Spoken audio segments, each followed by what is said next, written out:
একটা কথা বলবো? কি? ছেলেরা বেশি বুদ্ধিমান হয় না মেয়েরা বেশি বুদ্ধিমান হয়? অফকোর্স ছেলেরা। এটা আবার জিজ্ঞেস করার কি আছে? তাহলে একটা প্রশ্ন করছি, তার উত্তর দেবে। কি?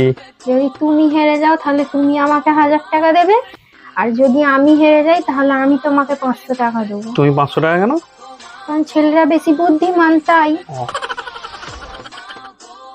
বলো তো, এমন কোন জন্তু আছে যার 4টে চোখ, 4টে নাক, 4টে কান, 1.5টা হাত?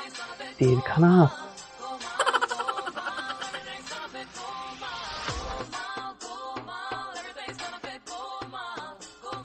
5 minutes later. পারবো না। তাহলে দাও, আমাকে 1000 টাকা দাও।